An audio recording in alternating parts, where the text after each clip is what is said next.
according to me, profit breeds arrogance. You tell a person making profit, let me tell you how it's to be done. He said, "Mere ko mat sikhao, yaar. I know everything."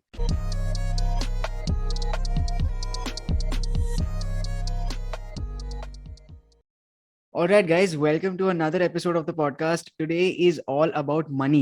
I always wanted to, like record one specific podcast on money, on like finance and numbers, especially since that's an area where I really don't know a lot. And who better to have than Mr. Anil Lamba? The only reason I understand anything about money and finance is because of this person in front of me today. Otherwise, I was an absolute beginner, and that's why. Thank you so much, sir, for doing this.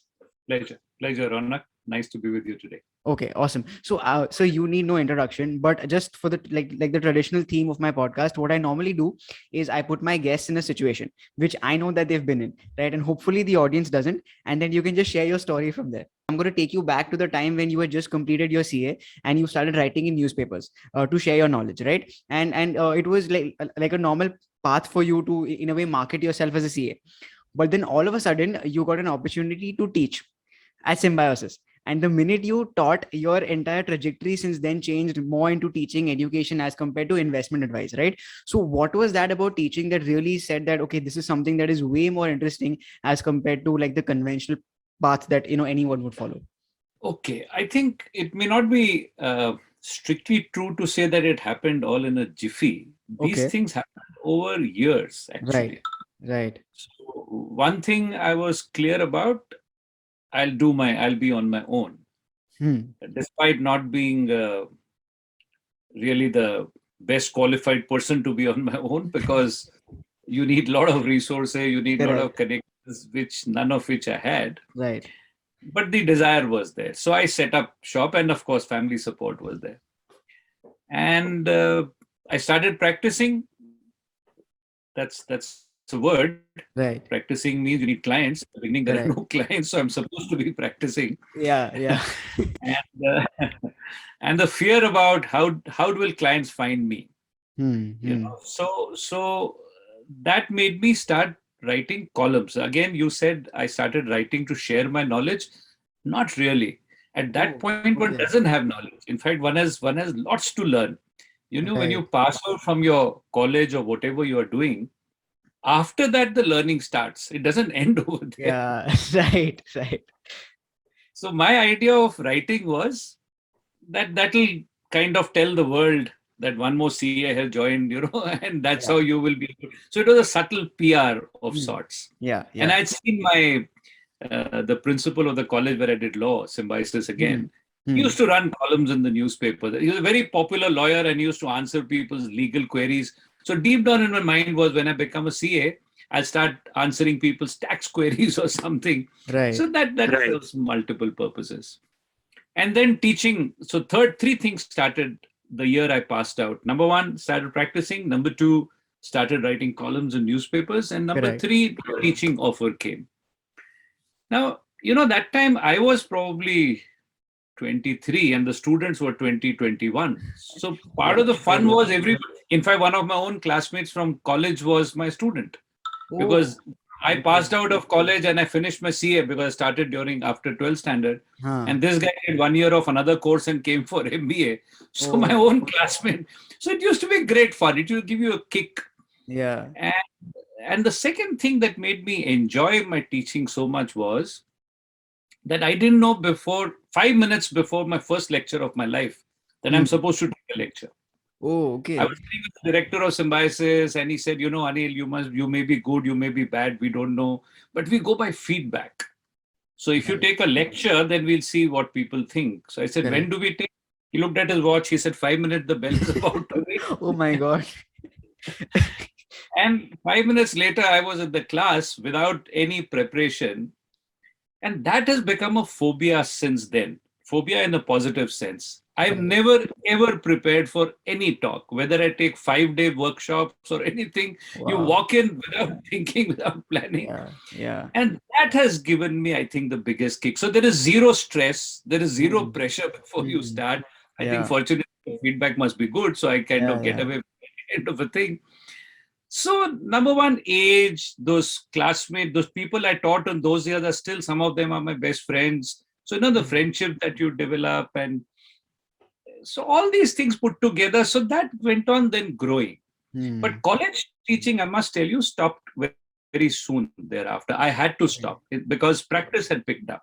Okay. And college lectures are, let's say, 2 p.m. to 3 p.m. or, bang in the middle of office In the hours. middle of office hours. Yes, absolutely. And you're sitting with a client and you're looking at your watch because, like it or not, there are 50, 70 people waiting for you. That takes priority. Correct. And I said, that's not fair. My first responsibility is to the client. Yes. So soon I tapered off college teaching. Okay. But then by fluke, around that time, some corporate invitations had started. Okay. And corporate teaching was even more fun Oh, because, college guys are learning to pass exams. But those right. guys, it's a Right. matter of life and death. Now, again, I myself didn't know how important is the subject that I teach. We Right. studied Right. it. And we think my thinking was everyone knows before me. I am the Johnny come lately, Yeah. Everyone else understands finance before me. And then it's a process of discovery how little people understand. And Absolutely. people who can't afford not to understand. Yeah. And if business people don't understand the subject, they pay the ultimate price. Ultimate Most price. businesses shut down because of bad finance management. So Absolutely. then you discover the importance of what you're doing. Then you see transformations happening in people's lives. Then you Right. see businesses which are about to shut down have turned around because of what you've taught them. Yeah. Yeah. So the Right. more I saw this, the more I realized the need for it. And frankly, it's pretty good business too. It's if it's a profession one wants to follow, it's pretty good. So these things made me devote more and more time to this, even though principally I was still a practicing chartered accountant. Okay. But then the more teaching grew, the more I delegated the CA work, which is CA work. delegated. Yeah. Yeah. It's Right. required to Right. ultimately to sign. To such an extent that I almost detached myself from the CA practice. And Yeah. one day I handed over the practice to my own colleague. Correct. Because in between, we also started a B school. We were running our own B school. Oh, okay. I didn't know A lot that. of my time used to be devoted there because it was a new school and it needed attention. So all these things took me more and more away from the CA practice. And in comparison, these things were far more exciting than that. Yeah. Yeah. That Yeah. is how the journey started. That's wonderful. That's wonderful. I have so many more questions now that I know your journey. But I'm going to start with the one thing that I 100% wanted to ask you, right? Investment acumen is very easily credited to your CA practice, what you've learned and all your experiences.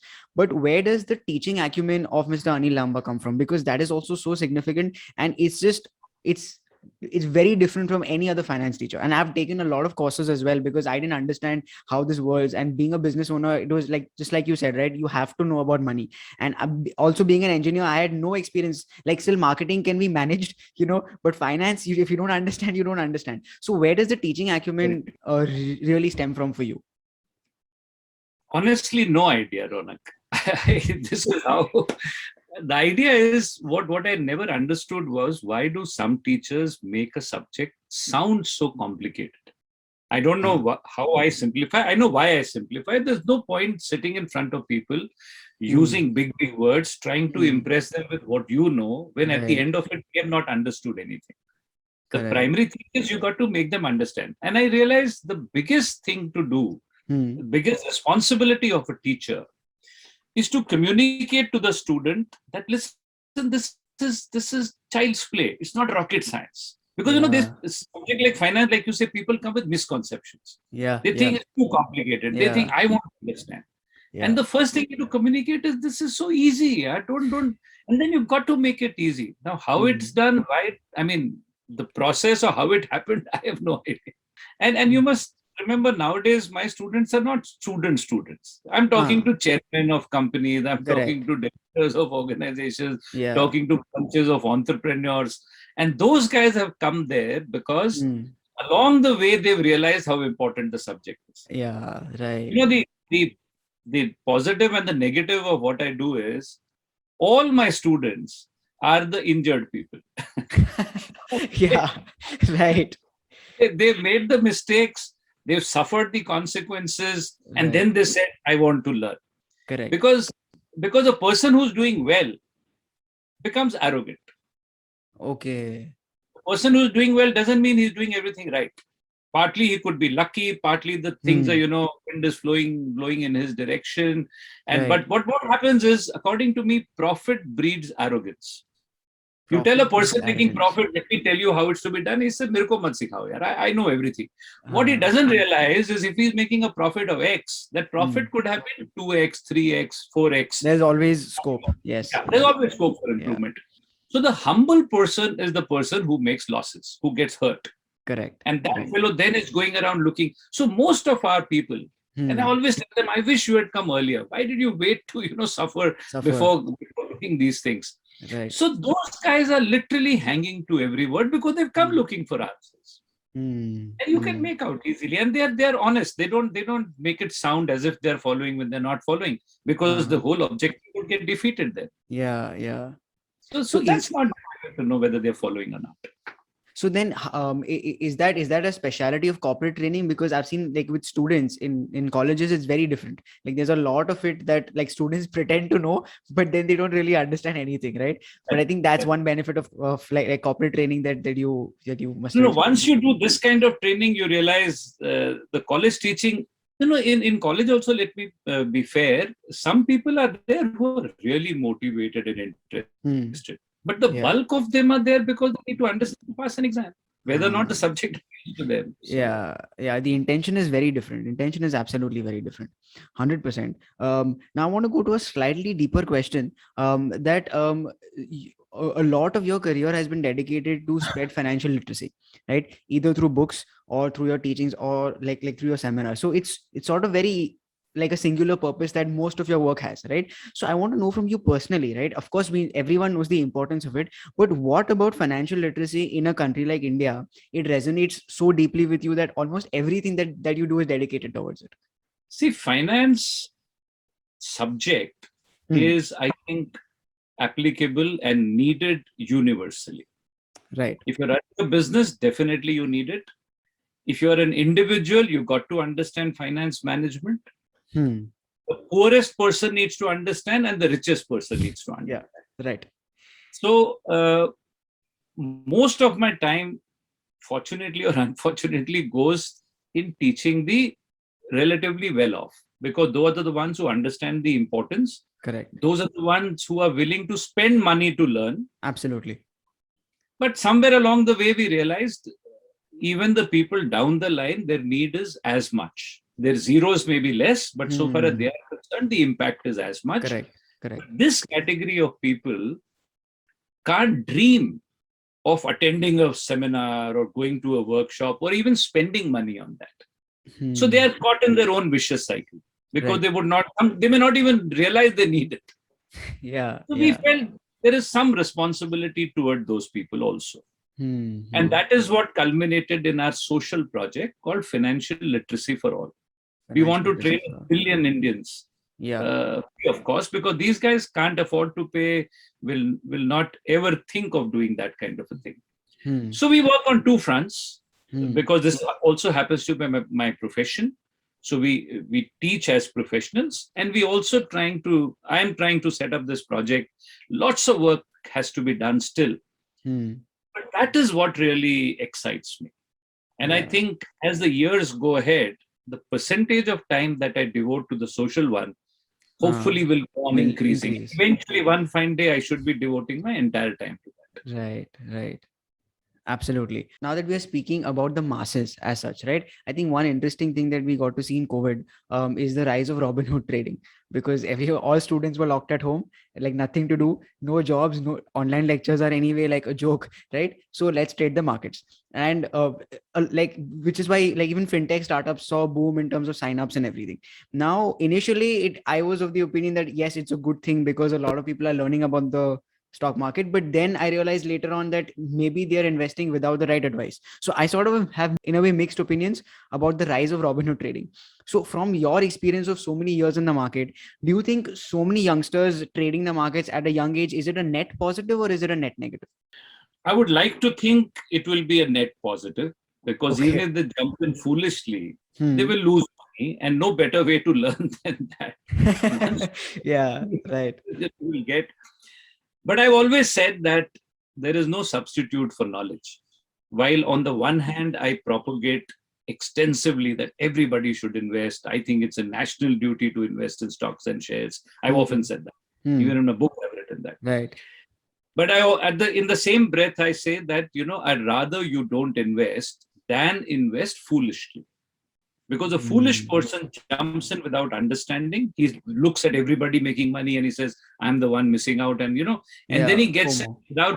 without understanding what he's doing, and then loses money, burns his fingers. Yeah. This kind of a person is dangerous because not only does this person never invest again, but then he discourages many others from doing so. Yeah. Raunak, you're about to invest. Don't make that mistake. I did. So he's trying to say it's a bad place. It's like a gambler's. These people are very, very dangerous. Right. And therefore, do it with this understanding, do it with knowledge, so that when you lose money, you know why you lost, so that you can, correct your course, you can rectify your actions. So investing is a very good thing. India has a long way to go.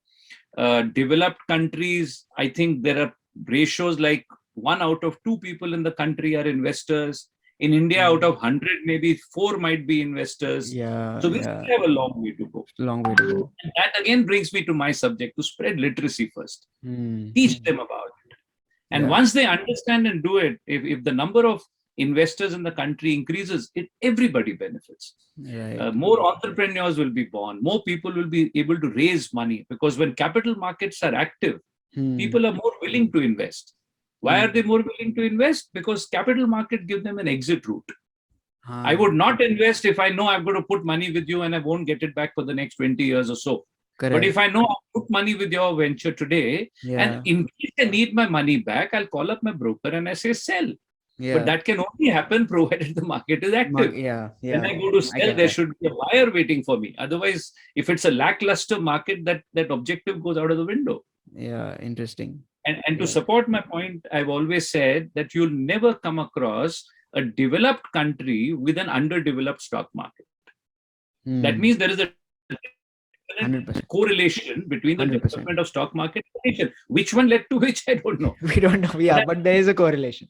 But if you want to contribute to nation development, a shorter way is develop it, go through the stock market. Stock market. Absolutely. And in fact, like to add to your point as well, I think every family has that one story that your parents tell us, that uncle we had somewhere who lost everything in the stock market. He went bankrupt. Which is the wrong. But on the other hand, Raunak, India, the word profit used to be a bad word. Oh my God, absolutely. And what a price we paid for that. And my first message in whenever I start a training program, I ask the people, what business are you in? Each one gives their own, I am in engineering, I am in plastics, I am in trading. And I say, wrong. All of you are in one business, and that is the business of making profit. Right. Don't forget the objective of running a business is one. But we used to think profit is a bad word. People making profit are supposed to be made to feel guilty. Attitudes have to change. Same about stock markets. That's actually perfect, because I wanted to ask you that in the next question as well. That where does, like, India is known for a lot of taboos in a lot of things, and money is one such taboo. I think, except I would say like the business families of India, like the Gujjus, the Marus, and all of that, talking about money is like a taboo. Like the parents, kids, brother, sister, husband, wife don't talk about money, even though they are staying in the same house, right? So where do you think that lies? Because I'm too young to understand. I'm young enough to see it happen, but I don't know why it's there. So where do you think that comes from?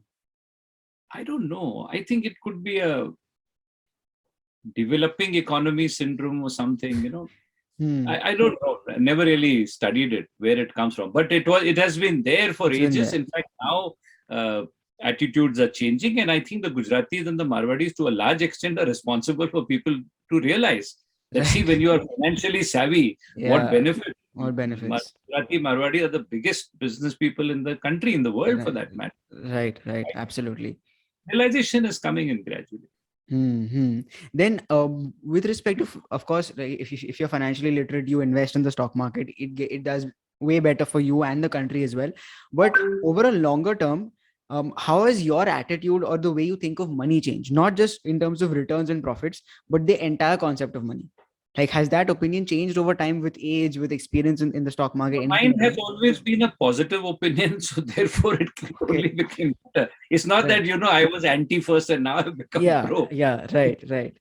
So I happened to do CA by fluke. And once you Hmm. do CA, your path Hmm. gets cut out for you. So Right. it's not that Right. I was a finance person from beginning. I don't even, my weakest subject is maths. I've heard This you is say just, that. Yes. Yes. so Yeah. Yeah. this is for your viewers again. Yeah. So if you're interested in finance and you're weak in maths, don't let it keep you away from there. They're Hmm. different subjects. And frankly, I think every subject is important and every subject is interesting if you show enough interest in the subject, if you dive Ah, deep into it. There is right. no boring subject. I don't Hmm. understand maths probably because the teacher maybe who taught me maths must not have, been good. Right. Right. Had Right. he or she been better, maybe I would have gone that route. So all subjects are nice. Money is because money cuts across every industry, every business, every activity. Hmm. Therefore, even if you're not a finance professional, this subject you've got to master. Yeah. Yeah. Of And course, I because only it's benefit important. from it. Yeah. Correct, correct. Absolutely. Like the reason I asked you was not in terms of positive, negative, in fact, because at least what I've seen, and I might be completely wrong, but this is an external perspective that generally the stereotype for investment bankers or anyone who's heavy deep into finance is that they're greedy, that they're always looking for a higher return consistently throughout their life, and they make a lot of personal sacrifices as well, and they get extremely deep in that world. Have you ever felt that enough is enough with respect to money in your own life? Have you ever felt like, I'm happy with the money that I have and I'm not chasing a higher return, even though it was your profession to be in finance? Certainly. Certainly. According to me, when you don't have money to begin with, Hmm. this approach is there. I'd like to, earn as Yeah. much as possible. But the moment you reach a certain threshold level, Right. you realize there are more things in life to money. Money is an enabler. Money is not the Yeah. end. It's not Money the is the end. means. And Means. therefore, you got to strive for other things for which you will need money. If you don't have money, you'll be deprived of those things. You may like to travel the world. Hmm. Hmm. Nice to say, but how do you travel? It costs Yeah. money. You need money. Yeah. Absolutely. But money is not the be all and end all. And I Yeah. think almost everybody along the way realizes that. Realizes that. Right. Yeah, yeah. So first comes satisfaction. Hmm. By there's activity A which may have a lot of money, but you don't enjoy it at all. Activity B may have little less money. It has the Hmm. money. Hmm. Between the relatively more and less, one may go for the lesser one because you want your sense of satisfaction, you want Yeah. to enjoy it, you want to get a sense of fulfillment, and so on. So Hmm. it's an very individual trait. There must be Yeah. some people who chase blindly after money. I agree, Correct. but I think most people, once a Hmm. certain basic minimum needs are met, Hmm. then our perspective towards money will also Will change. also change. Right. Fair enough. Fair enough. Entering a little more into investments as such, right? One question that I personally had is that